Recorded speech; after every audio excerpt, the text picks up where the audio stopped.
rencontre avec Shumona Stina, qui est notre invitée ce soir. Peut-être la 30e auteure, autrice, reçue dans le cadre de ces rencontres organisées par l'Alliance française de Paris, la Fondation de l'Alliance française et l'Institut français. Vous êtes pour la deuxième fois notre invité. C'est la première fois qu'il y a une deuxième invitation. Il faut dire que la première s'était faite dans des conditions, peut-être certains d'entre vous l'avaient suivi, un petit peu spécial. Nous étions en plein confinement. Shumona était chez elle, ou pas tout à fait chez elle, chez la voisine, parce qu'il y avait une panne d'ordinateur au dernier moment.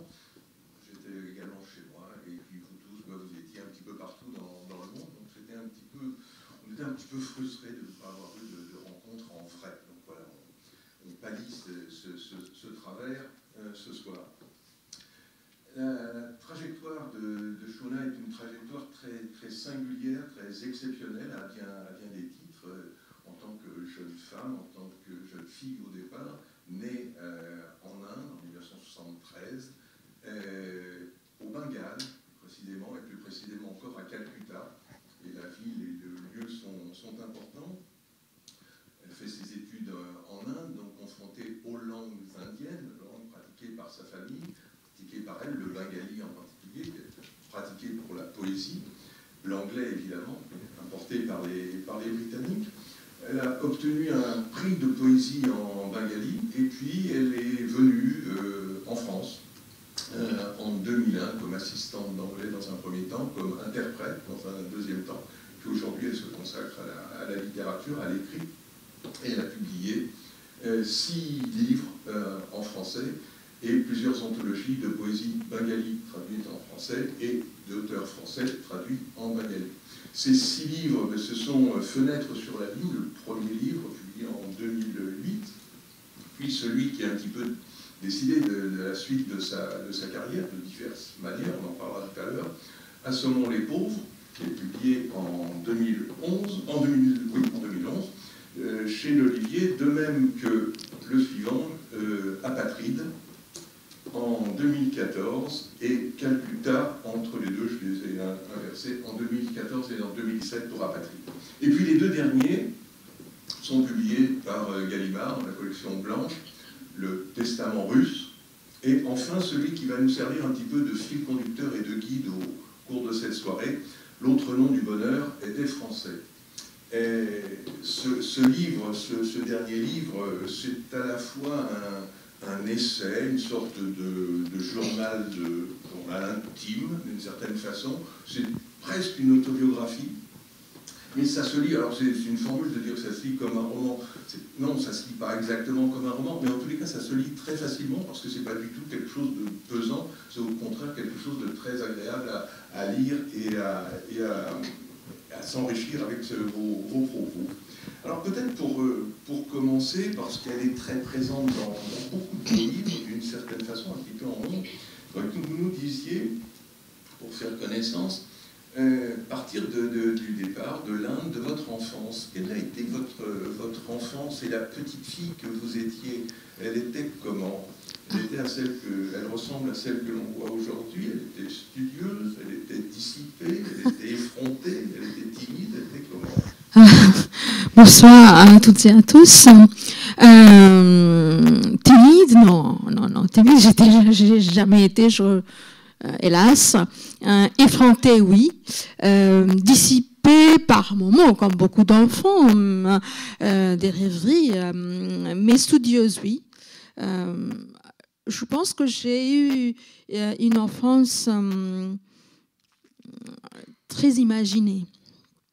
Parce que très tôt, j'ai commencé à lire, et très tôt, j'ai été enchantée par ce monde autre. C'est comme si la réalité telle que je connaissais à l'époque, ceux celles qui ont lu le livre le connaissent, ou d'autres qui ont envie de connaître peut-être. J'étais enfant unique, mes parents étaient professeurs, ma mère était prof de maths au lycée, mon père était prof de l'économie Sciences Po dans un organisme équivalent de l'Institut français Sciences Po de Paris. Bref, Nous n'étions pas riches, mais mes parents avaient le bon goût pour acheter des livres et voyager dans le monde dans l'Inde entière. Et donc, tout cela pour dire que très tôt, comme si j'avais une conviction intime, sans devoir, sans pouvoir théoriser. C'est comme si la réalité environnante ne devrait pas me suffire, et comme si c'était secondaire, comme s'il y avait un monde ailleurs à part, et que c'était accessible par les livres. Et cet autre monde était devenu beaucoup plus intéressant, beaucoup plus excitant très vite. J'ai commencé à écrire à l'âge de 7-8 ans. J'ai commencé à lire très tôt. Ma mère se vantait que voilà, une estrade comme ça, apparemment, c'était la gloire familiale, la première gloire familiale, que j'étais toute petite, 3 ans, que j'étais sur l'estrade, récitais un poème entier de mémoire. Voilà, ce sont des légendes familiales. Hein. Donc, Bernard, vous avez appuyé sur le bouton, donc j'en profite. Donc non, mais je pense que c'est tout ce que je suis. Vous avez dit quelque chose de très juste parmi tant d'autres. C'est que d'où je viens, ça a une importance très précise, parce que dans l'Inde entière, si je suis persuadée aujourd'hui, si j'étais née ailleurs, dans une autre ville en Inde, je pense pas pouvoir devenir la personne que je suis aujourd'hui. Ce que je suis aujourd'hui, ça a beaucoup à faire avec la ville de Calcutta. Bengale occidental, avec le Kerala, je ne vais pas très main gauche aujourd'hui ce soir, je vous épargne, mais quand même d'autres choses, je suis obligée de le dire. L'Inde entière qui est connue pour être si hindouiste, si spirituel, si temple, si couleur safran, 2 États, 2 régions résistent encore tout de même, tant bien que mal. Bengale occidental et le Kerala, qui restent ces deux États où, je vais arrêter,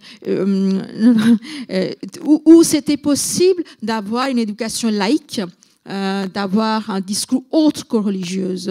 Une éducation, je n'ai jamais eu une éducation religieuse. Donc le livre, les auteurs, les traducteurs, les professeurs, les intellos pauvres mais qui se croient riches parce qu'ils lisent Kundera, parce qu'ils sont fascinés par Duras, parce qu'ils se débattent pendant des heures sur Tarkovsky, sur Godard et Truffaut, qui est meilleur. Ça, c'était mon enfance. Vous voyez, j'ai grandi avec ces générations des années 70, 80, 90. Donc, tout ce que je suis aujourd'hui, c'est moi, mais c'est aussi Calcutta. Donc, ce que vous apercevez ou ce que vous allez apercevoir aujourd'hui, c'est moi, mais c'est aussi beaucoup Calcutta. On viendra à Calcutta, au Bengale et à l'Inde. On va rester sur Shumana tout d'abord et sur ses lectures.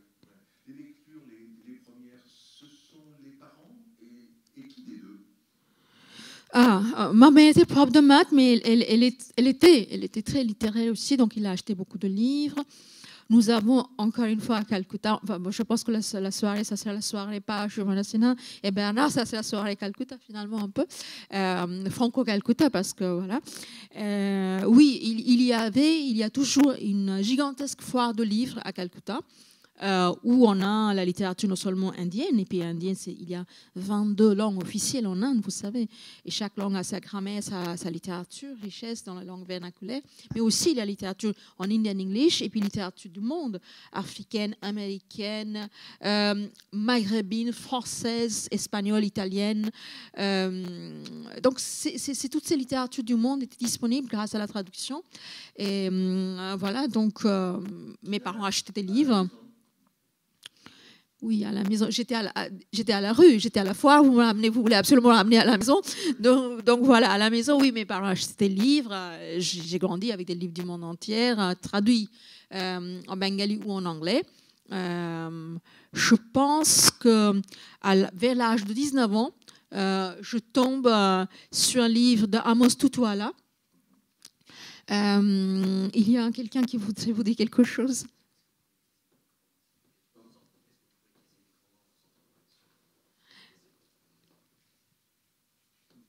Ça va? Oui, donc vers 19 ans, je tombe sur un livre d'Amos Tutuala, africain, qui s'appelle, en bengali, c'était Tal Modida Matal, je vous dis en bengali. Exactement, Palm Wine Drunkard, c'est un court livre, c'était un tel enchantement. J'avais acheté plusieurs exemplaires pour distribuer, comme on distribue les cartes de Noël, vous voyez. Donc, bon, c'est pour dire qu'il y avait aussi la littérature française, puisqu'on est à l'Alliance française. Je vais revenir un petit peu vers la littérature française ce soir. Je pense que Le Rouge et le Noir, j'avais lu la première fois en anglais et je me considérais comme Julien Sorel. Éducation sentimentale, pour moi, c'était pas sentimental, c'était plutôt éducation politique, parce qu'au début et à la fin, on voit Madame Anjou, mais le reste du temps, c'est son éducation politique. Donc oui, la littérature était disponible à la maison. Mes parents achetaient, mais je pense qu'ils ne lisaient pas tout. Ils n'avaient pas le temps, tous les deux étaient occupés. Et moi, depuis l'âge de très bas âge, j'ai tout lu. Tout ce qui était même interdit ou pas prescrit pour les enfants. La pornographie n'existait pas pour moi, parce qu'à 11 ans, quand vous lisez Kalidasa, qui a écrit plusieurs pièces de théâtre, et puis aussi un long poème en prose.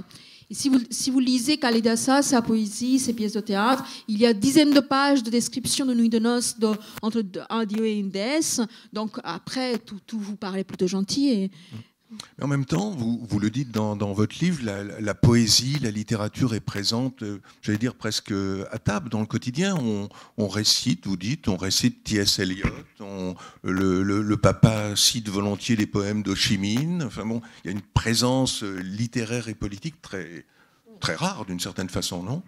Je ne dirais pas si rare que ça, Bernard, parce que je pense qu'il y a eu beaucoup de familles dans notre entourage, pas tous, évidemment, pas toutes les familles, mais bon, beaucoup, qui avaient une petite vitrine dans la littérature, et littérature indienne, bengali, mais littérature aussi du monde, littérature française et littérature russe, surtout, Bengale étant rouge, gouverné par les partis communistes. On avait aussi un rayon de littérature russe. Vous dites, vous avez été biberonné à la littérature russe et rouge. Exactement. Mon premier conte de fées était conte de fées russe. Tous les noces là, Matiana Ivanovna, Sivka Burka, Petrushka, il n'y avait plus de secret. Voilà, pendant assez longtemps, j'étais très russe et très rouge. Alors, la langue française, on est à l'Alliance française, évidemment, on va parler de la langue. Votre rencontre avec la langue française, ça se passe comment ? Alors, par le biais des traductions, mais la langue elle-même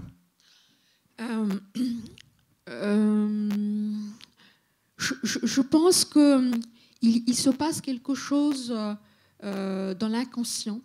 C'est une rencontre avec la langue. Ça peut être n'importe quelle langue. C'est-à-dire les mots, c'est-à-dire la sonorité, la musicalité, la construction plastique. On est comme fasciné. Et on croit que tant qu'on n'a pas trouvé un mot juste, tant qu'on n'a pas trouvé la phrasé juste, comme si la vie réelle, le vécu, les sentiments ne valaient pas la peine. Comme si c'était encore incomplète.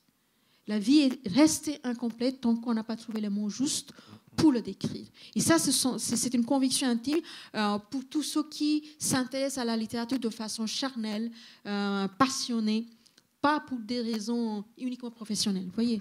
Et donc, ce sentiment viscéral, cet attachement viscérale avec la langue, avec les mots, je dois dire. Ça m'est arrivé très tôt, très bas âge. Je ne pourrais même pas expliquer pourquoi et comment ça s'est passé comme ça. C'est comme un coup de fou, c'est comme ça d'amour. À l'école, c'est à quel moment, C'est pas à l'école, c'est hors l'école. C'est qu'à l'école, il y a la prof qui enseigne ce qu'elle devrait enseigner. Et moi, dans mon giron, j'ai mon livre caché, le roman de Éric Maria Remarque, Les Trois Mousquetaires, ou d'autres livres.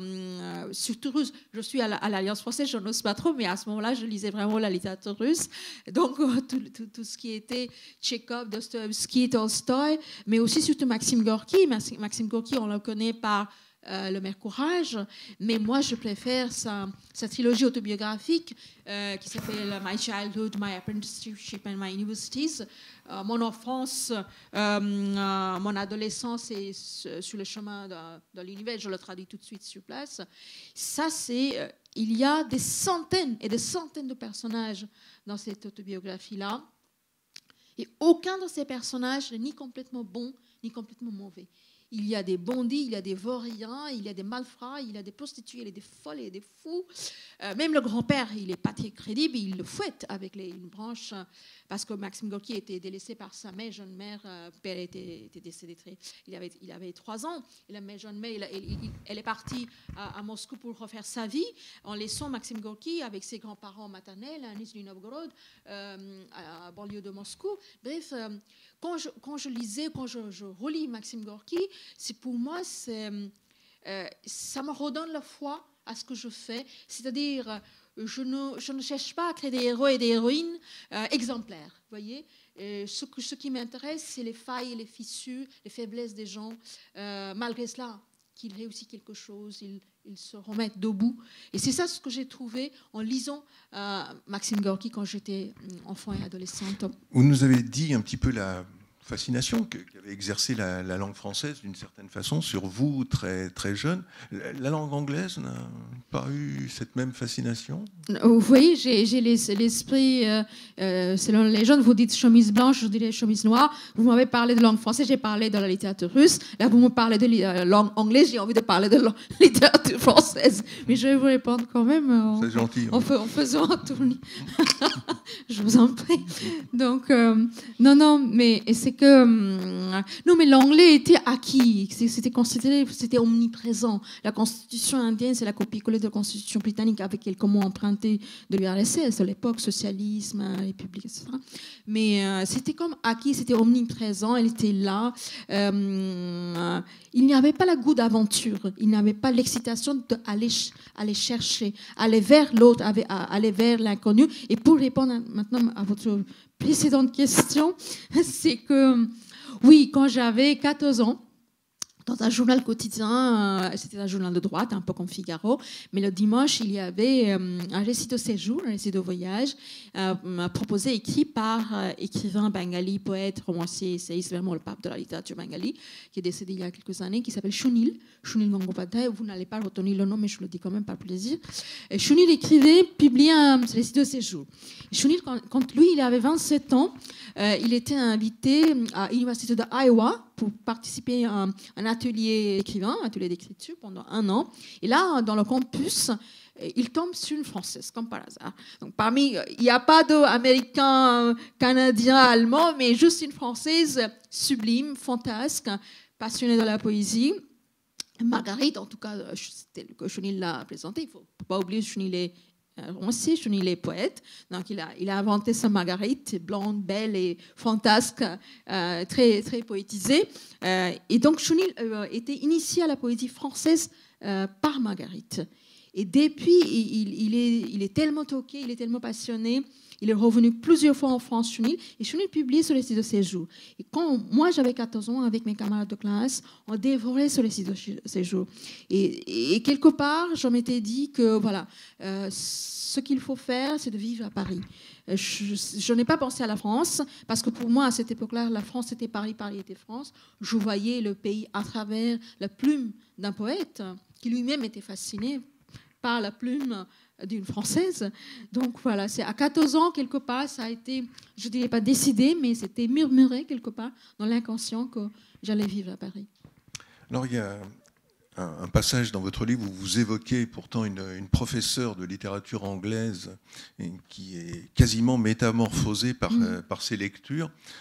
Ça donne un aperçu de votre littérature et de votre humour d'une certaine façon. Vous parlez de cette dame en disant ceci: incroyablement maigre, d'une noirceur poussiéreuse, elle ressemblait à un croquis au fusain.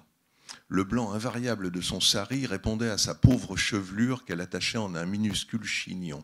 Célibataire, taciturne, voûtée et gênée de l'être, elle ressuscitait grâce aux sœurs Bronte, grâce à Emily Dickinson, à Poe, à Maugham, à O. Henry, à Hemingway et à T.S. Eliot.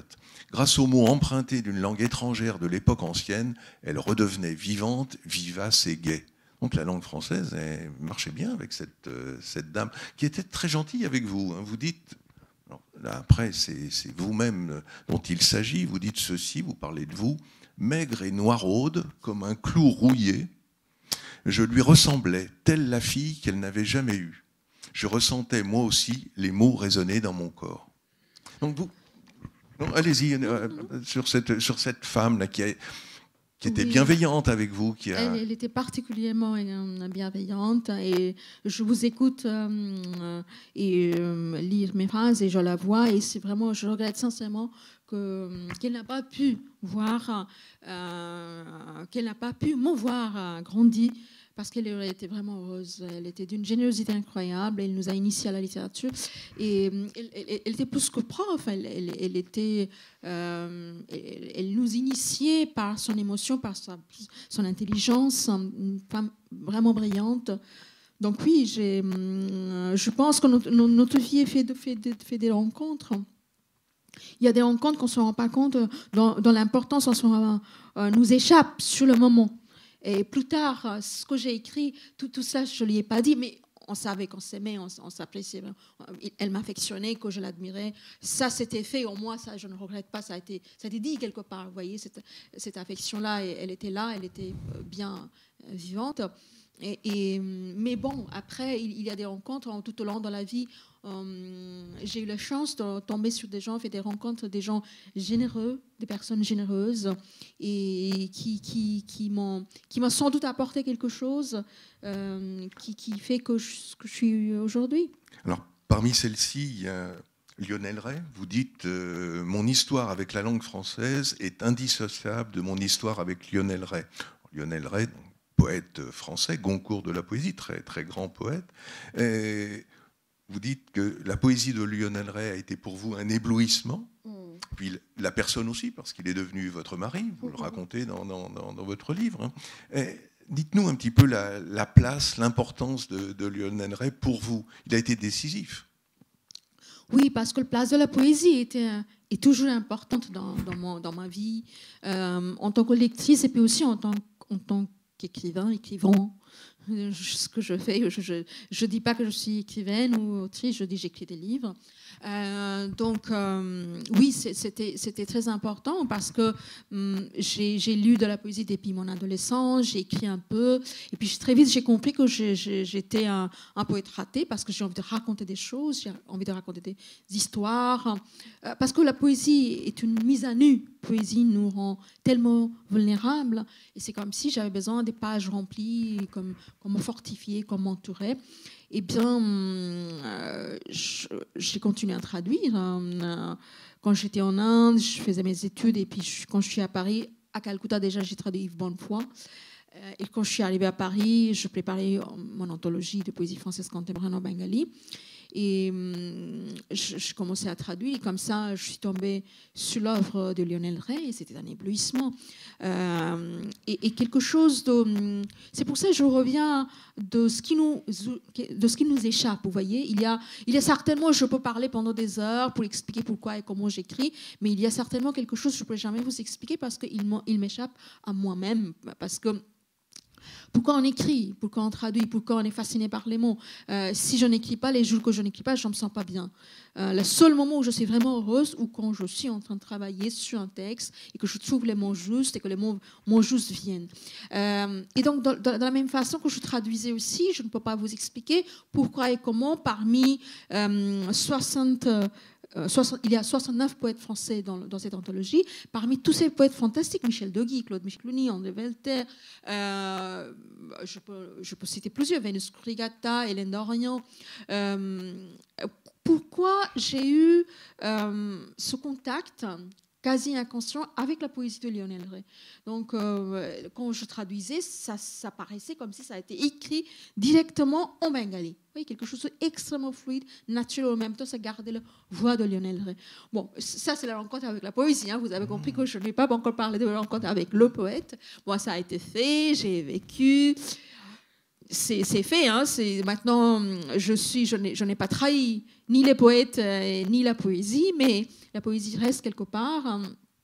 Ce que je lis, ce que j'écris, comme j'ai dit, je suis un poète raté, donc tout ce que je ne sais pas dit sous la forme poétique, mais reste quand même sédimenté, irrigue mon écriture comme une rivière souterraine. Ça, je n'ai pas trouvé cette image maintenant. Cette image-là, j'utilise depuis des années. Donc, on ne croyait pas vraiment que comme ça, je trouve toujours toutes mes images. Parfois oui, parfois non. Vous l'avez écrite même. Oui, voilà. La France, vous la découvrez, et plus que ça, vous découvrez Paris. Vous l'avez dit tout à l'heure, pour vous, c'est avant tout Paris. Vous arrivez, l'image est conforme. Oh, vaste sujet là. Vous ouvrez le placard, Bernard. Un petit placard. Un petit placard. Bon, non, mais c'était parce que je ne connaissais pas encore la France. Là, j'étais à Nîmes pendant 3 jours. Qu'est-ce qu'on a adoré. Et je suis revenue même avec un accent nîmois. Mes camarades, confrères, consoeurs qui étaient là, ils disaient, mais t'as un accent nîmois là maintenant.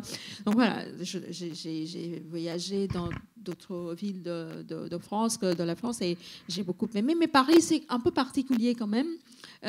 Parce qu'il y a Paris, le vrai Paris est aussi imaginé. Paris est un mythe. Paris est une construction. Paris est une composition de tant d'artistes écrivains depuis des siècles. Vous voyez. Donc il y a une vraie ville de Paris réelle dans laquelle je marche. Dans laquelle vous pouvez ouvrir les placards un peu douteux. Mais il reste toujours la ville de Paris qui est, je dirais, indestructible parce que elle est imaginaire, parce qu'elle est toujours là dans notre imaginaire. Alors, vous arrivez donc à Paris, vous commencez à écrire, en bengali, et ça ne marche pas. Qu'est-ce qui ne marche pas? Alors, quand je suis arrivée à Paris en septembre 2001, vous avez rappelé que j'étais assistante d'anglais dans un collège-lycée. Et je suis inscrite pour préparer ma 2e maîtrise parce que je suis venue. Il faut avoir fait quelques parcours université pour obtenir ce poste-là. Et puis je prépare ma 2e maîtrise à Paris et je commence à écrire les titres de séjour un peu comme Chunil. Je dis bon, je vais rendre à César ce qui appartient à César. Chunil l'a fait il y a 30 ans, je le ferai maintenant. Eh bien, ça marchait pas parce que aucun mot ne me venait en bengali. Parce que l'écriture, c'est un écoulement, n'est-ce pas? L'écriture, on ne va pas aller chercher chaque mot. Les mots jaillissent dans le corps. C'est comme une fontaine sauvage. Vous ne savez même pas d'où vient. Je commence une phrase, je ne sais même pas encore comment je vais la terminer, mais elle est là, cette phrase. D'où elle vient, cette phrase-là, je ne peux pas vous expliquer. Donc l'écriture, c'est un écoulement. Et donc, mais rien n'a coulé en moi à cette époque-là en bengali. Tout était sec.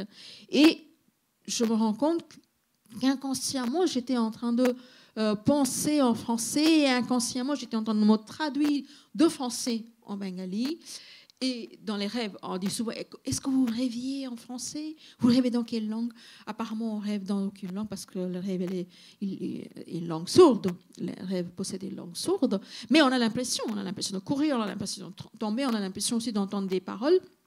Dans ce sens-là, oui, les gens de Calcutta, ma mère, chauffeur de pousse-pousse, parlaient en français dans mes rêves. Et donc, je dis, bon, il y a une drôle de schizophrénie, profitez-en, je vais écrire en français. C'est comme ça, mon premier texte, je l'ai écrit en français. Vous dites aussi à un moment, vous interrogez, en tous les cas, vous posez l'équation, comment traduire en bengali le goût d'un Saint-Marcellin bien coulant, l'arôme du Saint-Émilion, le palais émerveillé par leur synergie parfaite? Pourquoi traduire d'ailleurs? La langue était là, au cœur des choses, dans le corps en action. Oui, moi qui ai commencé par traduire les poètes, là, je suis arrivée à un moment, c'est une phase, je pense, je suis arrivée à un moment où la traduction me paraît extrêmement courageux comme acte, noble, mais ça sera toujours une proposition. Ça sera toujours comme le prologue, une traduction. La traduction est le prologue de texte. Vous voyez, ça donne envie de lire, ça devrait donner envie de lire le texte original et originel surtout. Mais oui, donc moi je suis devenue un peu sceptique vis-à-vis, même si mes livres sont traduits dans plusieurs langues, et moi-même j'ai traduit, j'ai envie de traduire, mais quelque part j'ai l'impression il y a certains vécus, il y a des vécus, il y a des sentiments qui ne peuvent être vécus dans cette langue-là. Par exemple, je vous donne un exemple. Il y a quelques années, dans un festival, on m'avait invité, un festival littéraire. Et puis bon, comme à la fin, il y a un petit repas. Et puis, il avait le vin, servi plusieurs types de vin. Et on m'a demandé, est-ce qu'il vous a plu le vin? Mais c'était il y a encore 15 ans. Vous voyez, donc on revenait me demander, est-ce que le vin était bon? Aujourd'hui, on ne me demande plus. Hein, donc, tu prends ce qu'on boit. Mais là, à cette époque-là, parce que je suis indienne, exotique, on me demandait encore mon avis, est-ce que le vin était bon? Et puis, ce jour-là, j'étais un peu gênée. Je ne pouvais pas répondre parce qu'on buvait dans un gobelet en plastique. Et donc, déjà à l'époque, j'étais suffisamment connaisseuse pour savoir que le vin, ça se boit dans le verre en verre et que le goût de vin change. Pourquoi je vous en parle? C'est pas pour taquiner mes amis de l'époque, mais c'est juste dire que de la même façon, le goût de la vie change selon la langue dans laquelle on la vit. Ça n'a absolument plus du tout le même goût quand on vit à la langue française ou à travers la langue française ou à travers la langue bengali ou à travers la langue anglaise. Ça n'a plus le même goût. On n'a plus le même regard, on n'a plus le même souffle. La langue change votre souffle, la langue change votre regard.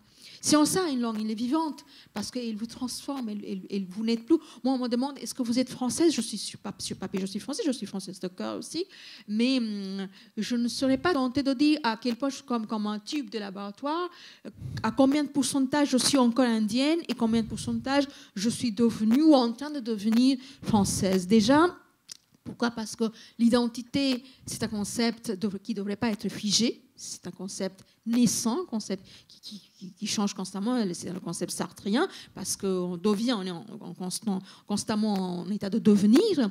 Et puis aussi, il y a part qui nous échappe. On ne sait pas où on est indien, où on est française. Donc, mais il y a une chose est sûre, que la part française aujourd'hui, elle est assez triomphale, elle est assez importante, impériale même, je dirais, qui fait que la vie, je le conçois à travers la langue française. Alors, non seulement vous la concevez, mais vous l'écrivez. À partir de ce moment-là, en français, vous publiez donc ce premier roman Fenêtre sur l'abîme, sur lequel vous passez aujourd'hui. C'est un roman que vous n'oubliez pas, mais que vous ne reniez pas non plus, mais vous préférez qu'on n'en parle pas trop. Si vous avez envie, on parle. Non. Le deuxième, par contre, qui est publié, Assommons les pauvres, c'est un livre qui est un livre choc. Et là aussi, vous êtes dans l'entre-deux, parce que vous racontez votre travail, le travail que vous faites, à savoir celui d'interprète auprès de personnes qui viennent de la zone indienne et qui ont besoin d'un intermédiaire. Et vous êtes cet intermédiaire, et vous allez, dans ce livre, raconter ce travail d'entre-deux, mais aussi dénoncer tout ce qui ne va pas dans l'humanitaire. Là, vous mettez un petit peu un coup de pied dans cette fourmilière humanitaire, vous nous montrez un petit peu la coulisse de ces lieux, et c'est une dénonciation des dérives que vous faites, et en même temps une réflexion sur l'ambiguïté. C'est un petit peu ça, ce livre, Assommons les pauvres, titre emprunté à Baudelaire. Alors, là, avec vous, ce n'est pas une simple métaphore, c'est vraiment vous assommer à un moment un pauvre. Racontez-nous ça. Alors, je vais commencer par la fin. Je n'ai jamais assommé dans la vie réelle un pauvre ou même un riche. Ça, par contre, non, mais c'était vraiment à la fin. Vous savez que je travaillais à l'époque, on a fait appel à moi, donc je travaillais comme interprète à l'OFRA pour les demandeurs d'asile bangladais et bengali. Aussi, il y a des bengalis de Bengale occidental qui se faisaient passer pour les Bangladais parce que Bangladesh n'était pas un pays sûr à cette époque-là. Et s'ils disaient qu'ils étaient les Indiens, ils ne pouvaient pas déposer même leur demande d'asile. C'est plus facile d'obtenir les choses en étant... C'était le seul moyen, parce que s'ils disaient Indiens... Ouais. Aujourd'hui, par contre, dans l'Inde maudit, il est peut-être possible, s'il y a un musulman, chrétien, juif ou athée, même journaliste indien, il pouvait demander peut-être demande d'asile en France, vu l'état dans lequel se trouve ce pays. En tout cas, à l'époque, c'était pour les demandeurs d'asile bangladais. Et oui, c'est ce qui m'a vraiment révolté, à vrai dire, à l'époque, c'est le mensonge. C'est le mensonge systémique, c'est le mensonge du système. C'était un système mensonger. Tout le monde savait que c'était fabriqué, mais personne n'avait envie qu'on le dise. 100% des demandes d'asile bangladaises étaient rejetées à l'OFRA. Ils savaient, c'était dans le jargon de coulisses, ils disaient que c'était des demandes mauvaises parce que cette demande, savait de A à Z, était fabriquée. Or, ces pauvres gens, s'ils racontaient, si une fois sur 1000, il leur arrivait de raconter leurs vraies histoires, personne ne voulait les écouter. Peut-être ils ont vraiment payé, pas peut-être, ils ont des vies dures. La seule chose qu'ils voulaient, c'est de de vivre, avoir une vie meilleure, qui est un souhait légitime. Là, je peux revenir à Calcutta et côté très rouge et russe, c'est que de l'époque, c'est que voilà, on vit dans une époque depuis plusieurs décennies maintenant où l'argent circule, traverse les frontières multinationales, produits circulent, fabriqués par morceaux à plusieurs pays, dans les tiers-mondes la plupart du temps, consommés dans les premiers mondes ou à peu près partout. Or, l'homme ne peut pas traverser. Ceux qui fabriquent ces objets-là, ces produits-là, eux, ils sont condamnés. Donc, voilà, ça m'a paru assez révoltant, suffisamment révoltant. C'est pour ça que j'ai écrit ce livre pour dénoncer le système mensonger de l'OFPRA. Et à la fin, quand je cherchais à donner une forme romanesque, fictive, et à ce moment-là, j'ai trouvé le prétexte, en fait, que voilà, la narratrice, elle a agressé un demandeur d'asile bangladais. Même si dans le roman, il n'y a pas de nom. Il y a une seule personne qui a un prénom, Lucia, mais même la narratrice, le pays d'accueil, pays de départ, nulle part, aucune fois, ça est mentionné. Et c'est pour ça aussi, ce livre a connu pas mal de succès à l'étranger également, traduit dans plusieurs langues. Et puis littéraire, il était dans la shortlist de prix Renaud II, puis Valérie Larbaud, il a reçu le prix littéraire international à Berlin. Et en présentant, on a toujours vu que ce livre ne fait jamais l'unanimité. Surtout dans l'époque aujourd'hui, depuis les migrants noyés dans la Méditerranée, ce livre est devenu encore plus difficile et en même temps, quelque part, fascinant. Pour quelles raisons une immigrée que je suis voudrait tenir un tel propos en tout cas politiquement incorrect. Et à ce moment-là, il devient ce que j'ai cherché dans mon dernier livre un petit peu dit, qu'un romancier n'est pas un justicier. Un romancier ne cherche pas à établir le bien et le mal, ou établir la vérité, parce qu'il n'y a pas de vérité, il n'y a que des réalités parfois même contradictoires, en tout cas complexes, qu'on essaie de saisir. Et c'est totalement subjectif. Et ce sont ces multiples réalités, comme les kaléidoscopes, comme les miroirs cassés, brisés, qu'on essaie de montrer dans des livres-là, qu'un romancier, en aucune façon, est un justicier. La vérité, enfin, je ne détiens pas la vérité, hein, parce qu'il n'y a pas de vérité, il n'y a pas une seule vérité. Toujours est-il que ce livre vaudra de devenir écrivain et à l'OFPRA de perdre l'une de ses interprètes. L'OFPRA se passera de vos services. Oui, j'étais virée. En gros, c'est ça. Vous perdez votre travail. Vous perdez votre travail. C'est également l'année où votre père décède, l'année de 2011. Vous vous séparez également de votre mari et vous dites, vous ajoutez que vous êtes aussi également orpheline de votre éditrice. Donc ça fait une année très, très douloureuse. Est-ce que cette année dure, est-ce que ça a été un abattement ou en quelque sorte peut-être une sorte d'électrochoc chez vous? Merci beaucoup pour toutes les questions, hein, mais surtout pour cette question-là. Non, mais c'est vrai parce que, étrangement, la mort de mon père, ça m'avait bouleversée, je dirais même, ça a même changé ma façon d'écrire les choses. On parlera peut-être plus tard pourquoi et comment. Mais en tout cas, le divorce, on a ouvert une bouteille de champagne, Lionel et moi. Un divorce heureux. Le divorce heureux. Il ne pleuvait pas, mais oui, l'éditrice était partie. Mais ce qui m'a sauvée vraiment, c'est l'accueil d'Assommons les pauvres en France à l'époque. Là, je suis vraiment très très honnête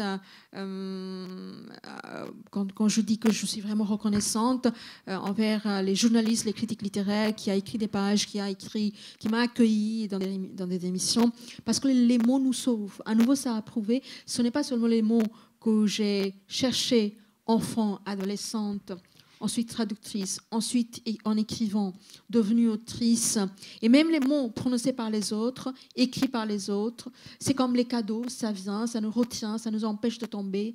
C'est vraiment l'écriture, ça paraîtrait un peu grandiloquent, mais je le dis quand même, c'est vraiment un acte de résistance face à la mort. Il y a des petites morts, il y a la mort définitive, il y a des petites morts encore, et les mots vraiment nous retiennent à la vie. Ça, je suis persuadée aujourd'hui, donc...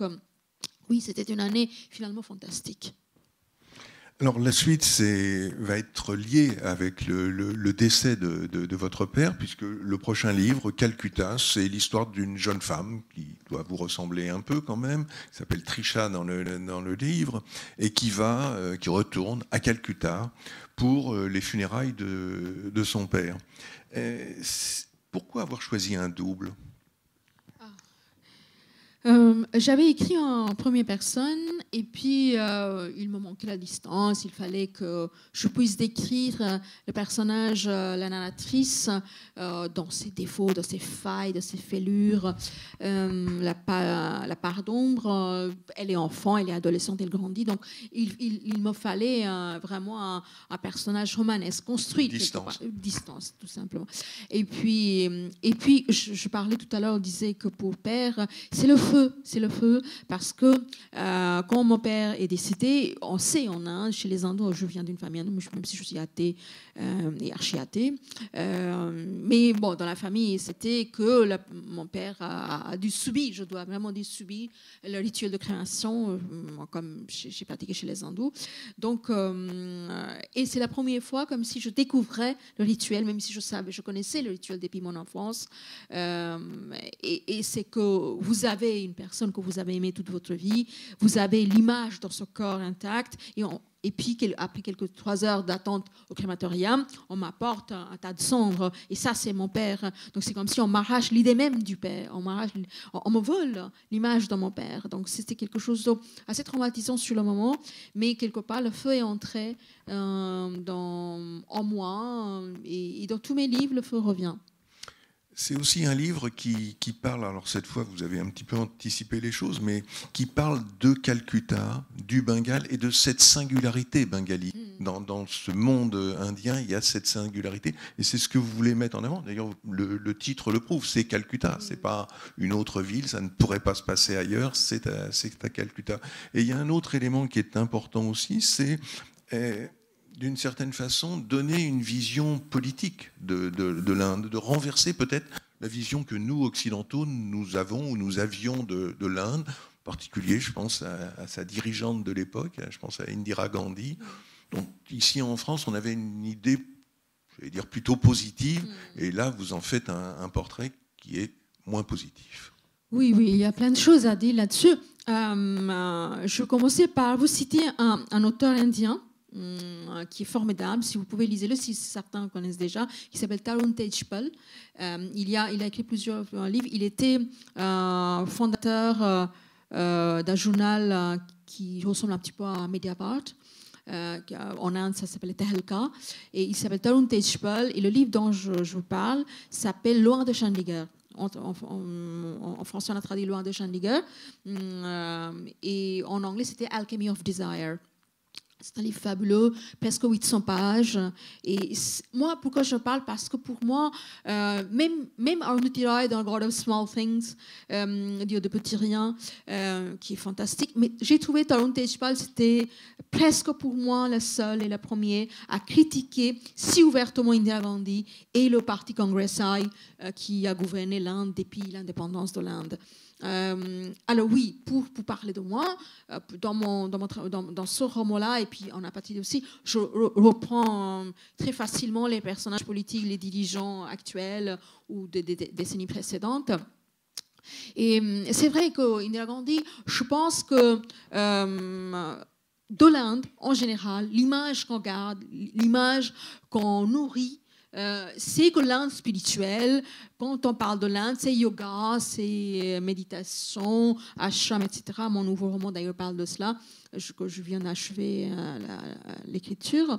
Et donc moi j'avais très envie, parce que quand j'allais présenter à Saumon, dans des salons, dans des rencontres littéraires, on revenait toujours vers moi, les lecteurs qui sont ravis par le Rajasthan, par le Maharaja, c'est fantastique, c'est très beau, allez-y, je ne vais pas vous déconseiller, évidemment pas.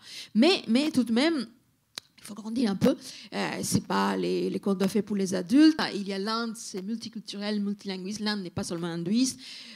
parfois on me dit, vous êtes hindou? Je dis non, je ne suis pas hindou, je suis peut-être d'origine indienne. Donc il y a plusieurs langues, plusieurs religions, il y a plusieurs cultures, même culture hindoue, même pratiquées différemment. C'est important de parler de la multiculturalité et de la multilinguicité parce qu'il y a une politique de la hégémonie religieuse, hégémonie politique qui est mise en place aujourd'hui en Inde depuis le parti Modi. Et Congress a préparer le chemin, préparer le terrain pour cela. Parce qu'aujourd'hui, ce qui se passe en Inde, le parti politique de Modi qui est au pouvoir, c'est un parti hindouiste qui assume ouvertement, propage ouvertement que c'est fondé avec le même principe de Hitler et de Mussolini. Ce parti vient de la milice RSS. RSS, la milice existe toujours, que le Modi est le membre à vie de ce parti et de milice-là. Il y a quelques semaines, il a rendu hommage à l'assassin de Mahatma Gandhi. Nathuram Godse, qui est l'assassin de Mahatma Gandhi, le Premier ministre indien Modi, il a rendu hommage à l'assassin de Mahatma Gandhi parce que lui, il fait partie encore de cette milice-là. Pourquoi en parler? Parce que cette Inde-là, on n'a pas envie qu'on parle, vous voyez, parce que ça nous désenchante. Parce que l'Inde, il faudrait parler de ses plats, de ses nourritures, de ses parfums, de ses tapis de yoga. Moi, Sarouel, votre Sarouel est très joli, faites le yoga comme vous voulez, mais n'oubliez pas ce que c'est l'Inde aujourd'hui. Et le Congress High, c'était la décennie précédente qui n'était pas ouvertement hindouiste, ça je ne dirais pas, qui n'était pas ouvertement fasciste, parce que l'Inde aujourd'hui, le parti politique, il est fascisé, fascisant. Congress High n'était pas cela. Mais le Congress High a la responsabilité que malgré avoir un discours politique laïque, séculaire, on dit séculaire, c'est un petit peu différent avec l'héritage, grâce à l'héritage anglo-saxon, malgré ce discours séculaire, Congress High, parti politique, les dirigeants Indira Gandhi, ses prédécesseurs et tous ceux qui l'ont succédé n'ont pas quand même mené une politique laïque. Parce que c'est à des comptes, dans les régions, c'était majoritairement les musulmans, ils sont allés flatter les musulmans. Quand il y a des régions, il est majoritairement des hindous, ils se flattent les hindous. Et quand on dit hindous, ce n'est pas seulement les hindous, parce que vous savez, la religion hindoue, c'est une religion sadique et masochiste, parce qu'il y a un système de caste. Ils sanctionnent leurs propres disciples. Donc, actuellement, ce qui se passe, c'est qu'il y a, s'ils violent les femmes de basse caste, c'est considéré comme un acte noble, acte religieux noble. Parce que les gens de upper caste, on appelle ceux qui sont les seigneurs encore, ça reste encore seigneur, le système féodal en Inde, seigneurs de village, seigneurs à la campagne, s'ils violent les femmes de basse caste, jamais il y a de justice. Il y a jamais, ils ne pourraient même pas aller au commissariat. Heureusement, depuis 10 dernières années, j'ai l'impression que ça change, qu'il y a une conscience politique, même chez les prolétaires. Ce n'est pas seulement les intellectuels, nous, une poignée de gens marqués comme gaucho-rouge, donc un peu mal aimés par des indologues, certains indologues français, comme si on était des traîtres. Donc non, ce n'est plus le cas. Massivement, il y a des gens qui se révoltent, qui prennent la parole et qui réclament la justice, ce qui est bien. Alors, il y a tout ceci dans votre livre, il y a aussi la part familiale, on va passer rapidement parce qu'il faut avancer, mais en particulier un portrait d'aïeul qui est assez singulier dans ce livre. Et puis on va passer au suivant, donc on est en 2017, là cette fois avec Apatride, et c'est l'histoire de trois femmes qui ont des destinées très, très différentes. L'une est partie d'Inde pour venir en France, tiens donc, qui est victime un petit peu d'exclusion, de racisme. Il y en a une autre qui est restée en Inde, qui est plutôt militante.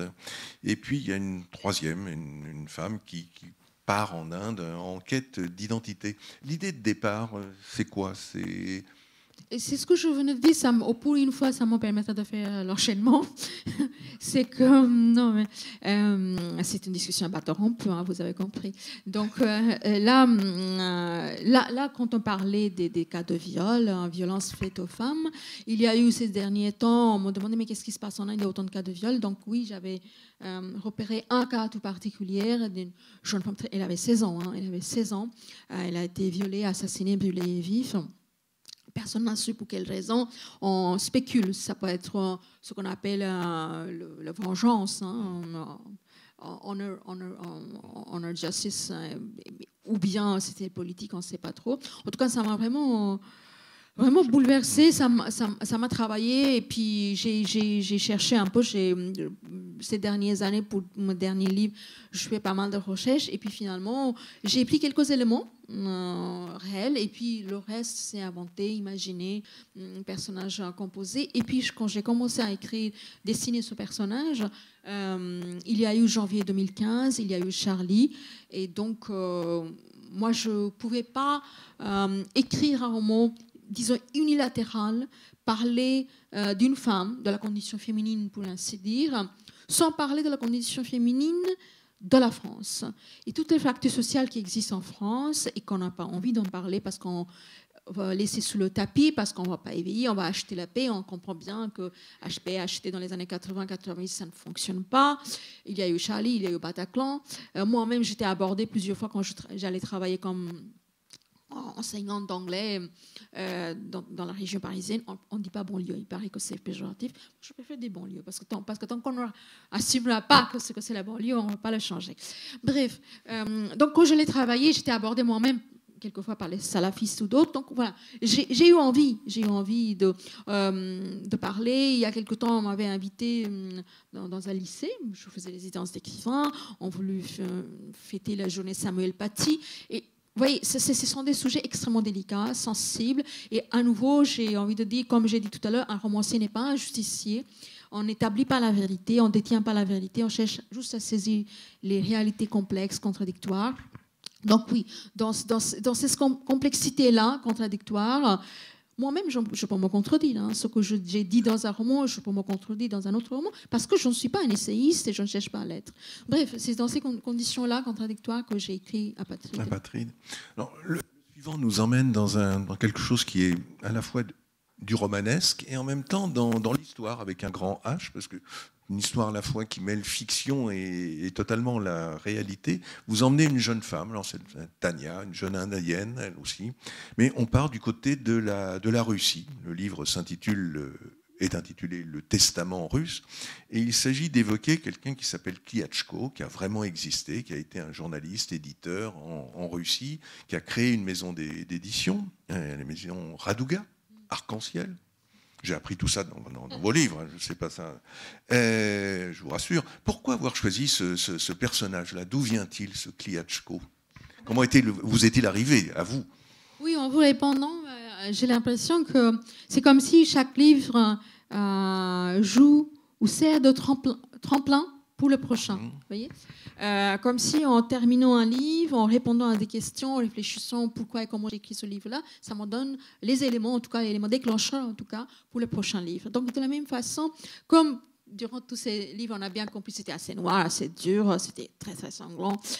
C'était pas du tout des séjours, ce que je dis, vous prenez pas mal, hein, les livres à lire à la plage pendant l'été, hein, vous pouvez lire mon livre pendant l'été, il n'y a pas... C'est pas franchement un livre de plage non plus, quand même, hein, le Testament russe. C'est pas péjoratif. Non, il faut faire très attention à ce qu'on dit, parce que après, il y a des... Non, vous pouvez lire à la plage également mes livres, pas de problème. Mais bon, bref, vous avez compris donc, ce que je voulais dire. Et donc, moi, j'avais envie de vraiment rendre hommage à Calcutta et son héritage littéraire, et qui n'est pas, une fois de plus, seulement indien, cet héritage, seulement bengali. Elle est multiculturelle. Cet héritage vient de partout du monde, et surtout de la Russie. Il y a un lien, il y a une route de soie secrète entre le Bengale et la Russie, je dirais avec l'Inde même, parce que dans les années 50, l'Inde, un pays fraîchement décolonisé, avait des liens d'un côté avec l'Amérique, d'autre côté avec les feux du RSS. Les filmstars comme Nargis et Raj Kapoor allaient à Moscou, étaient ovationnés. Il y avait un vrai lien avec l'URSS à cette époque-là. Bref, le Bengale, quand même, parti politique qui était au pouvoir, système démocratique, avait un lien quand même particulier. Donc du coup, je l'ai assez découragée, cette dame-là, elle va partir, je crois. Donc, non. Non, je suis rassurée. Eh bien, moi, j'avais envie de rendre hommage à cet héritage littéraire-là. Et pourquoi Kliatchko? Alors, je commence le texte, un petit peu brébillant, tâtonnant. Je n'ai pas encore la ligne narratrice. Je ne sais pas encore quelle forme ça prendra. Je viens de commencer. Et je dois faire des recherches. Je dois faire des recherches sur des livres russes, surtout les livres russes pour la jeunesse, pour les enfants, avec lesquels j'ai grandi. Je m'étais abreuvée à cette littérature russe, n'est-ce pas? Toute mon enfance, toute mon adolescence. Et en faisant cette recherche-là, je tombe sur une page. C'est la Fondation pour la mémoire de la Shoah à Paris qui avait organisé en 2015 une exposition sur la littérature russe de jeunesse. Et là, je découvre une page, un petit paragraphe, quand je dis page, un petit paragraphe sur les éditions Raduga et un autre paragraphe sur son fondateur, Lev Moïsevitch Kliatchko. Et moi qui ai grandi avec cette littérature-là, que je suis enchantée, que je suis restée enchantée avec les magnifiques histoires Maxime Ouki, j'en ai parlé longuement, et puis l'illustration, les images, les dessins. Vous savez, les livres sont très joliment illustrés. Cette explosion de couleurs, des formes, tout s'est resté. Mes rétines sont balafrées par ces couleurs-là. Et là, je découvre une autre histoire, une autre facette, parce que je cherchais vraiment la condition des Juifs, les écrivains juifs en URSS. Parce que, bon, on a compris, on a mis la fin au Holocauste, l'URSS, l'armée russe. Mais quelle était la condition des Juifs en URSS? C'est ce que je voulais savoir. Et comme ça, je suis tombée sur la condition de Kliatchko. C'est peut-être pas complètement vain de rappeler que Kliatchko était ukrainien de naissance. Il était né à Vilnius. Voilà. Et donc, voilà. Donc, voilà. Là encore, je suis partie sur les recherches dans les archives russes. J'ai quelques notions de russe, l'alphabet cyrillique, je comprends un peu. Donc, je suis partie dans les archives et c'était à nouveau un bouleversement. Je tombe malade parce que quand je découvre que Kliatchko, qui a fondé une maison d'édition fantastique, et au bout d'un an, la maison d'édition est fermée par le régime stalinien, surtout à l'ordre de femmes de Lénine, Nadezhda Krupskaya, qui était un peu justicier dans la littérature vie littéraire en URSS.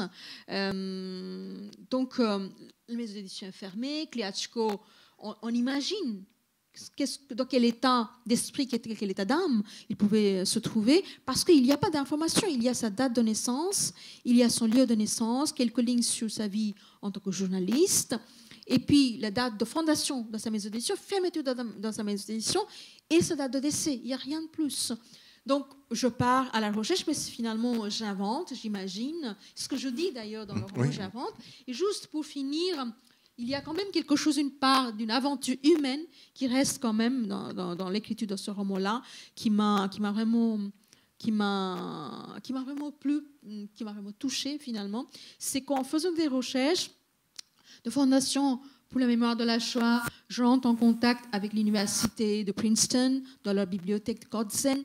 De là, je rentre en contact avec des professeurs ou des traducteurs ou des écrivains russes installés, immigrés aux États-Unis, et je tombe sur un éditeur installé à Boston qui a connu la famille Kliatchko, et à l'université de Princeton aussi qui a connu la fille de Kliatchko, Adèle, qui a vraiment existé, ces personnes-là, et que Adèle est venue, elle était obligée, à une époque, elle était obligée de vendre la collection de Raduga, de la maison d'édition, à l'université de Kodzen. Donc, tous ces gens-là connus, pas Kliatchko, mais sa fille, et maintenant sa petite fille.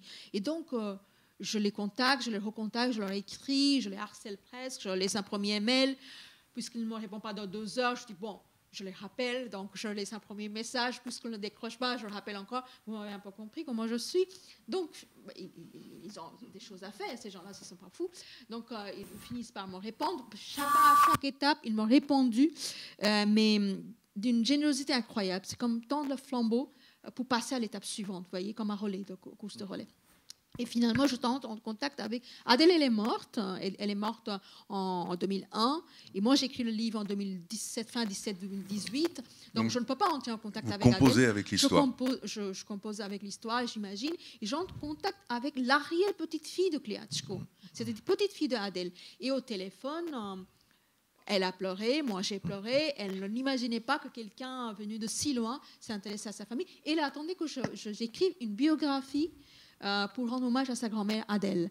Et après, j'ai expliqué, bon, c'est un roman, ça sera un roman, et que voilà, ça ne sera pas quelque chose d'ordre biographique. Le testament russe. Alors le dernier, le dernier, on vient d'en parler tout au long de notre conversation parce que vous retracez votre parcours. Si je dis que c'est un livre somme, que c'est un livre étape peut-être, une sorte de bilan de votre carrière, comment a-t-il été écrit? Il a été écrit tel qu'on le lit, dans l'ordre chronologique, ou alors vous avez recomposé l'ouvrage? Vous avez très bien compris, Bernard. C'est pas la première fois que vous m'interviewez, hein, c'est peut-être troisième ou quatrième fois. Non, c'est exactement ça. C'est vraiment un bilan. C'est aussi au fait que ces dernières années, on me demandait souvent est-ce que j'écris vraiment en français, ou bien encore qui traduit mes livres. Vous avez compris que c'est des questions qui sont ethnocentrées, ces questions-là. J'ai cité Assia Djebar et Roland Barthes, et ensuite Assia Djebar aussi, Assia Djebar qui écrit, qui dit dans son livre, le titre c'est « Ces voix qui m'assiègent ». Et Assia Djebar dit « Si on vous pose cette question, pourquoi écrivez-vous en français? C'est pour vous rappeler que vous n'êtes pas né dans la langue française, que vous venez d'ailleurs. » Alors, que je suis venue d'ailleurs à la langue française, ouvert à la langue française, ça m'a rappelé ces 10 dernières années, constamment, malgré les petits succès, les reconnaissances. C'est-à-dire, il y avait de la reconnaissance, si on doit faire le pourcentage, je suis très mauvaise en chiffres, ma mère était prof de maths, donc légitimement, je suis mauvaise en chiffres. Donc, voilà. Mais c'est vrai que malgré la reconnaissance, malgré l'accueil extrêmement chaleureux tout au long que j'ai connu depuis 2011, depuis Alcéron les pauvres, tout de même, il y a cette question quand même qui revenait parfois comme une surprise bienveillante, parce que les gens veulent vraiment comprendre pourquoi quelqu'un qui n'est pas né dans la langue française écrit en français, parce que c'est une question légitime à laquelle je peux répondre ou tenter de répondre. Et puis, il y a aussi parfois quelques questions, commentaires que je comprenais que c'est d'ordre de suspicion que je ne peux pas éviter, auxquels je ne peux pas éviter. Donc, finalement, vous savez, on n'écrit pas pour répondre à des questions, ni bonnes ni mauvaises, finalement, par ailleurs. On écrit parce qu'un livre, c'est une proposition, n'est-ce pas? On propose autre chose. On commence par les questions, mais on oublie les questions, on oublie ses propres réponses. On écrit par plaisir d'écrire. On écrit par plaisir de raconter quelque chose. Même les choses qui paraissent d'ordre ordinaire, parce que l'enfance, l'adolescence, avec les parents, papa, maman, livres, etc., qui pourraient paraître ordinaires, mais parce que moi, j'ai eu plaisir de vous raconter cette autre vision, autre image de Calcutta, comment on vit à Calcutta dans les années 60, dans les années 80. La différence peut-être, c'est que cette fois-ci, vous dites « je ». Vous ne passez pas par un intermédiaire, vous ne passez pas par une Trisha, une Tania, c'est vous. Complètement, je n'ai pas eu prendre l'artifice. Il y a eu la proposition conseil est-ce que ça ne serait pas finalement un roman? Il y a tous les éléments pour écrire un roman, mais j'ai vraiment dit non, je voudrais absolument que ça reste comme si je voulais éviter toute prétention ou tout artifice, que je voulais assumer vraiment ce que j'ai fait, ce que je suis en train de faire, ce que je suis en train de proposer comme travail d'écrivain. Parce que la question qu'on nous pose, pourquoi et comment, surtout comment vous écrivez en français, finalement c'est une question, une variation de la question comment on écrit. Si on arrive à deviner comment un écrivain écrit, finalement tout devient assez transparent, ou presque. Parce que, comme j'ai dit tout à l'heure au début, comme Bernard vous avez dit, tout ce qu'on a discuté ce soir, c'est le sujet dans mon livre, c'est que les mots naissent quelque part, et vous ne savez pas comment ils naissent, où ils naissent. Ils arrivent, vous êtes saisi par les mots, les phrases, et comme ça, on écrit. Et donc, écrire en français, c'est la variation de la question comment on écrit Et donc, si vous pouvez demander à Bernard Weber, oui, je sais, comment on écrit. Si vous demandez à Philippe Claudel, si vous demandez à Marie Dariussec comment on écrit, vous pouvez demander à moi aussi comment on écrit, mais c'est une seule question qu'on peut poser, comment on écrit.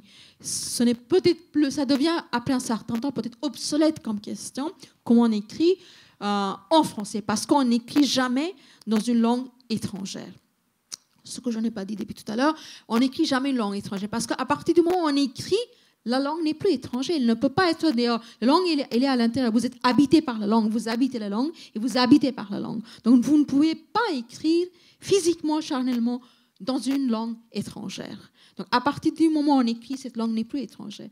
Et puis, dans ce roman lapsus, dans ce livre-là, j'ai proposé que la langue maternelle, pour moi, je ne dis pas langue maternelle, parce que langue est aussi paternelle, amicale, amoureuse, politique. Langue est une politique. Et donc, langue est natale, langue de naissance, et la langue vitale. Et pour toutes les raisons que j'ai évoquées ce soir, le français est devenu ma langue vitale. Exactement, ma langue natale ou mes langues natales sont aujourd'hui comme des rivières souterraines. Elles ne sont pas manifestes. Le français est devenu ma langue vitale. C'est ça votre propos. Exactement, parce qu'on vit dans une langue et la vie n'a plus le même goût, on ne conçoit pas la vie de la même façon. L'amour, politique, amitié, tout est vu, tout est vécu à travers la langue. Je n'ai plus le même vocabulaire, je ne peux pas utiliser le vocabulaire bengali et même anglais dans mes relations amoureuses et amicales. Mais pour filer votre métaphore, là, les rivières souterraines, elles ont des résurgences de temps en temps, non? Oui, certainement. Par exemple, ça revient comme des résurgences verticales, vous voyez. Imaginez le français est un fleuve magistral, étendu, horizontal, et que d'autres langues souterraines, verticalement, elles surgissent le matin ou l'après-midi, ou peu importe. Quand je chante un peu en hindi, les chansons des années 50, c'est bien, vous pouvez essayer, 50, 60, c'est pas mal. Ou bengali, ou un poème de T.S. Eliot. Donc oui, ça revient, ça reste par bribes. C'est pas un dénigrement, hein, ce n'est pas un dénigrement de ce que j'ai été et de ce que je suis de naissance. Moi, je dis que si mon corps de l'indienne est comme une coquille, c'est visible, vous ne pouvez pas dans la rue, voilà. Quand je voyage à l'esprit, ça ne viendrait pas à l'esprit au premier abord, que je suis une Française. À partir du moment que je commence à parler, à ce moment-là, peut-être. Mais donc, le corps est une coquille, et ce qui coule comme sève, c'est la langue française, c'est la pensée à la française. Votre langue d'écriture, elle a évolué au fil des livres. Les grands courants romanesques du XXe siècle, je pense au réalisme merveilleux latino-américain, mais qui fonctionne aussi avec l'Inde d'une certaine façon. Le réalisme social russe, par exemple, ou, je ne sais pas, le surréalisme français, le nouveau roman. Ça vous a irrigué, tout ça? Il y a des courants qui vous sont plus familiers que d'autres? Oui, je pense que comme beaucoup de mes confrères et consoeurs, souvent on se donne comme référence le Magic Reality ou bien réalisme magique de Gabriel Garcia Marquez ou encore réalisme. On utilise un thème en ce moment hyperréalisme ou le uchronie, comme Laurent Binet a écrit Civilisation avec un Z, c'est uchronie. Moi, j'ai l'impression que ce que je fais dans mes romans, c'est uchronie partielle, fragmentée. C'est-à-dire, je prends l'histoire avec grand H, les éléments qui ont vraiment existé, les personnages qui ont vraiment existé, et fragmenté, je propose une autre variation de l'histoire. En tissage intime avec les vies des personnages imaginés. C'est toujours composé, c'est jamais complètement imaginé, c'est toujours composé, il n'est pas réel, il n'est pas composé. Et puis là, vous savez, en écrivant, on se rend compte on est traversé ou on est influencé par plusieurs courants finalement. Il y a l'hyperréalisme, il y a le réalisme politique, il y a l'influence des grands écrivains qu'on a lus, qu'on a appréciés, et puis finalement peut-être quelque chose qui revient du passé, comme le surréalisme, comme les images qu'on crée. Mon écriture est très imagée, il y a plein de métaphores, je ne saurais même pas vous dire d'où viennent ces images-là. Mais si je garde une certaine distance, si j'essaie de comprendre, c'est vrai, ma foi, d'où ça vient. Et peut-être on peut trouver une image surréaliste, je ne sais pas, Magritte ou autre. Il y a un poète bengali qui s'appelle Joy Goswami, qui est fantastique, qui a réinventé la langue bengali. Il utilise dans le même langue poème en prose ou poème parfois rimé, rythmé, qui était devenu un peu obsolète. Bengali classique, bengali contemporain, les cockneys, très populaires, argotiques, ou même l'influence de sanskrit, parce que bengali vient de sanskrit. Donc il utilise tous ces courants de langue bengali dans sa poésie. Il disait qu'il était très influencé par Dali. Il a une reproduction de Dali, le rêve, vous voyez le rêve, l'éléphant, patte de mouche, la femme, magnifique belle femme sur la banquise. Il a cette reproduction de Dali. Il dit, Shumana, vous savez, c'est Dali.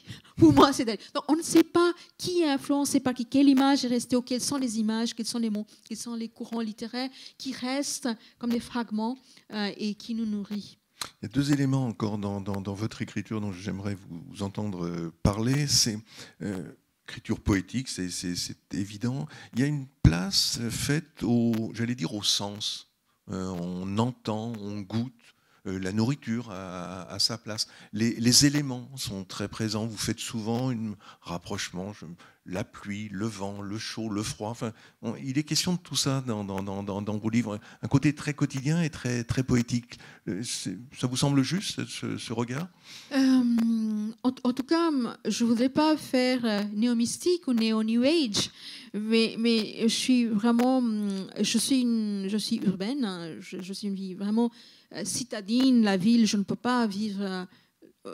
Enfin, vacances, on a tous compris, vacances, séjour, c'est bien, mais la ville, c'est vraiment mon élément. Le diesel, la fumée, tout ça, c'est fantastique. Hein. Mais je pense qu'il quelque part, il y a un rêve bucolique, il y a un fantasme bucolique, il y a un manque bucolique quelque part qui est resté, et j'ai tout le temps envie de le retrouver, comme si je maintiens délibérément, comme si je cultive délibérément ce manque bucolique. Voyez, je vis dans la ville pour que la campagne me manque, pour que je sois obligée, amenée à penser à la campagne. Et les éléments, le ciel, le nuage, les lueurs, toute la journée, je peux passer à regarder le ciel. C'est pas pour ça on nous donne la bourse de CNL, hein, mais ça nous aide à écrire des livres, à regarder le ciel. Donc, tous ces éléments-là, le toucher, le manger, le parfum, le goût, de l'eau que vous buvez le matin, la première verre d'eau que vous buvez le matin et le dernier verre d'eau que vous buvez avant de dormir. Ce n'est pas le même goût. Hein. C'est la même bouteille, c'est la même carafe, ça ne peut pas avoir le même goût parce que vous n'êtes pas la même le matin et le soir. Je peux parler pendant des heures là-dessus, c'est très mystique, mais je vous rassure que c'est... Je ferai l'essai je vais devenir un gourou athée. Ouais. Sûrement pas religieuse, mais athée. Conception intéressante. Donc voilà, ces éléments sont là. Une chose, un élément qui est important aussi, vos personnages qui sont des porte-parole d'une certaine façon, je disais vos doubles tout à l'heure, ils ont des points communs. Vous allez me dire si je me trompe, ils sont souvent seuls, en tous les cas solitaires. Ils sont en marge, en dissidence, en lutte. Des rebelles solitaires, ça vous va, ça ? Rebelles solitaires, dissidents, je prends. Qu'est-ce que vous ne prenez pas ? Les autres, ça fait un peu mal, masochiste. Pourquoi je crée des personnages comme ça ? C'est bizarre quand même, non ? Non. Ils sont schumoniens ? Un peu, voilà, ils sont atteints de chumonie, quelque part, je ne sais rien, moi. Créons le mot. Voilà. Il y a une phrase qui est intéressante, puis on terminera peut-être là-dessus. Vous dites vers la fin du livre, parce que vous êtes interrogé sur votre place dans la littérature française, vous dites ceci: je suis arrivé à un point de non-retour où mon pays m'est inaccessible, inhabitable, et mon pays d'adoption reste toujours inatteignable. En quoi la France est inatteignable ? Tout d'abord, je pense qu'il y a plusieurs Frances, n'est-ce pas ? Il y a une France qui organise cette soirée aujourd'hui, que je suis là, que vous êtes là, Bernard, il a le public, il est là. Et puis il y a une autre France aussi, pour laquelle les gens qui viennent d'ailleurs, et surtout si la silhouette n'est pas blanche, je dis des choses comme elles sont, hein. La silhouette n'est pas blanche, accent n'est pas légitime, on ne sera jamais légitime sur ce territoire. Et j'ai l'impression même que pour certaines personnes, plus on travaille pour devenir légitime par les études, par le travail, par l'envie d'insertion aux sociétés françaises, parce qu'il y en a plusieurs aux sociétés françaises, plus comme si ça agace certaines personnes, comme s'il fallait rester là, tout en bas de l'échelle. Et quand on est femme, pas blanche, moi je me considère comme prolétaire intellectuelle, parce que je ne fais pas un travail manuel, c'est dans ce sens-là. C'est un travail intellectuel.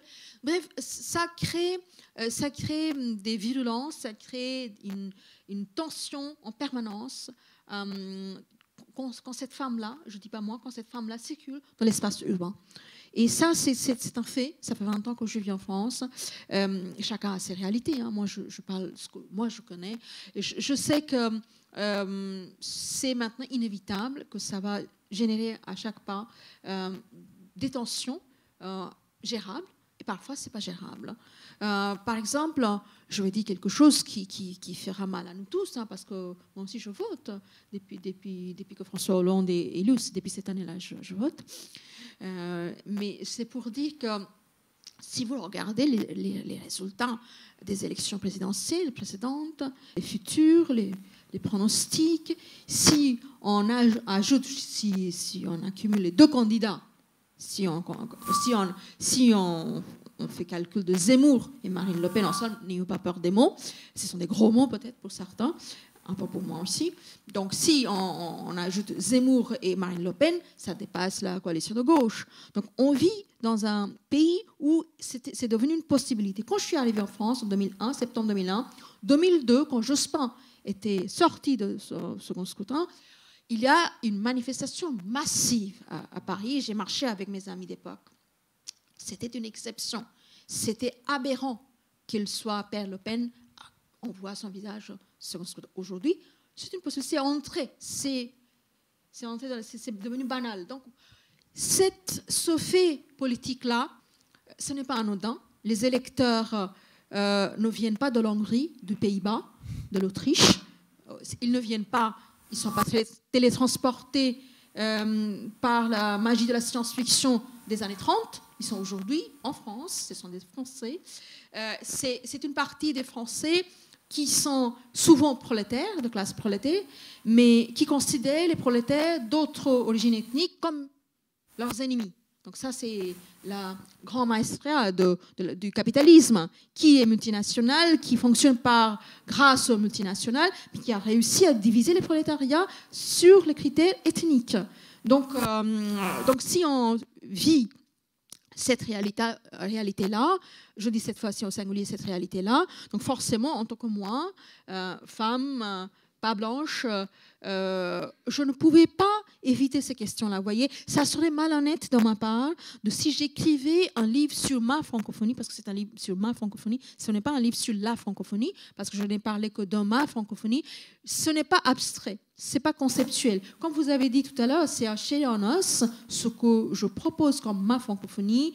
Ma vie est transformée, je suis devenue franco-indienne, métisse, pas de naissance, mais dans mes rêves et dans mes errances et dans mes aspirations et dans mon travail littéraire. Je suis métisse culturelle.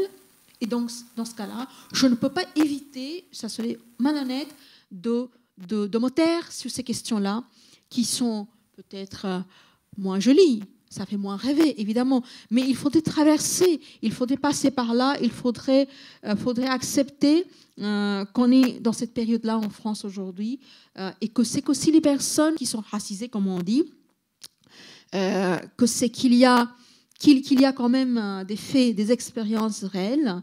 Parce que, je vais terminer là-dessus, je vais laisser parler évidemment, c'est que pour moi, les deux clans sont radicalisés. Il y a d'un côté, l'autre jour, j'étais dans un campus universitaire Cergy, c'était très difficile pour mener un dialogue ou une rencontre littéraire Vous voyez, c'était très politisé. Même moi, comme vous avez compris ce soir, je suis très politisée. Même pour moi, c'était trop politisé parce que ça partait vraiment dans les revendications politiques et qui quelque part, appauvrissait le discours littéraire. Ça, pour moi, c'est un radicalisme. Mais de l'autre côté aussi, tous ceux qui supportent pas les transitions, les nouvelles identités qui arrivent, les nouvelles identités qui apparaissent.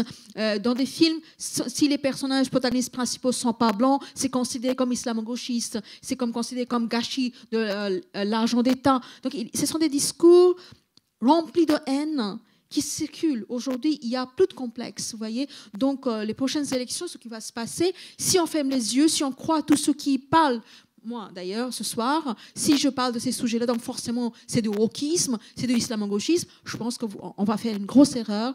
Et moi, j'ai dit quelque chose de très grave dans mon livre. J'ai dit que la France a vécu le fascisme en tant que victime et en tant que collaborateur, un peu, mais il n'a pas vécu comme bourreau.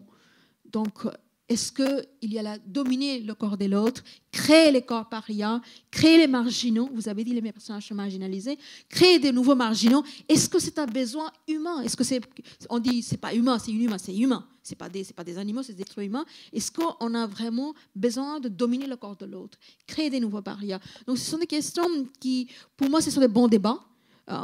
Moi, la dernière chose que j'ai envie de dire, Bernard, c'est que je pense que je suis comme un trait d'union.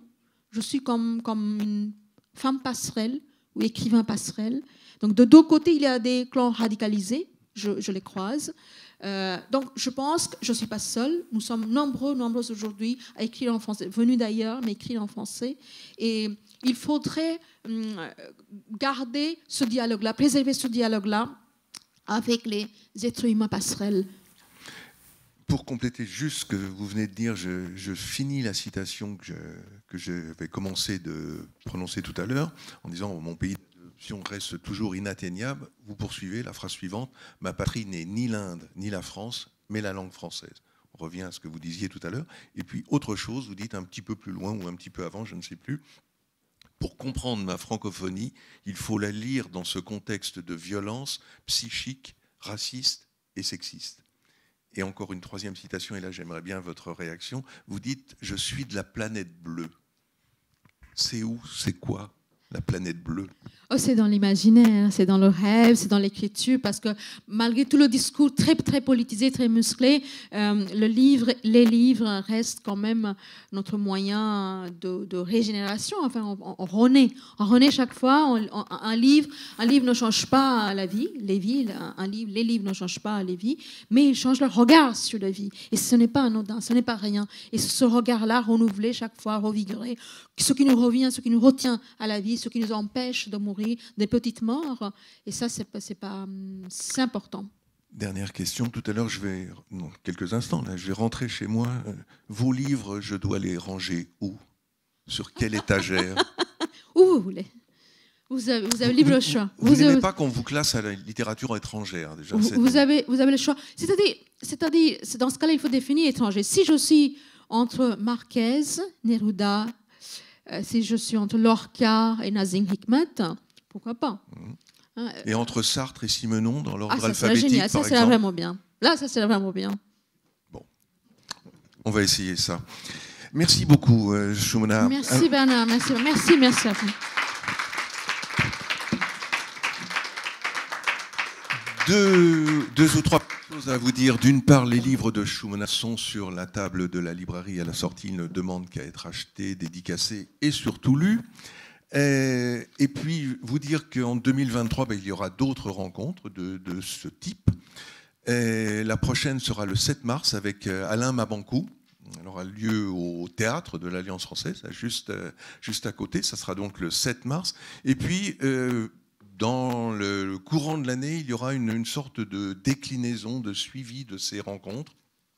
Ça se fera sous deux formes. Sous la forme d'un livre, on essaiera de collecter, de mettre ensemble un peu toutes les paroles qu'on a pu entendre avec les 30 ou 35 écrivains que nous avons reçus, et puis beaucoup d'autres. On le fera sous forme de livre, et puis on le fera aussi sous forme d'exposition. Une exposition qui sera présentée ici à l'Alliance française, mais une exposition qui aura vocation d'être aussi itinérante et de faire passer un petit peu cette parole multi-tout, et en tous les cas réunis autour de la langue française, cette réflexion sur la langue française, pourquoi ce que vous venez de nous dire ce soir, mais on entend des tas de choses avec les autres écrivains, des histoires très différentes qui se recroisent, qui s'entremêlent, mais qui sont aussi néanmoins un petit peu des témoins de ce qu'est la réalité de notre monde. Voilà, merci beaucoup Shomna, bonne soirée à tous, à ceux qui sont présents dans cette salle, mais à ceux qui sont un petit peu partout dans le monde. Bonne soirée à tous, ou bonne fin de journée, selon les moments et la géographie, et bonne lecture surtout à tous.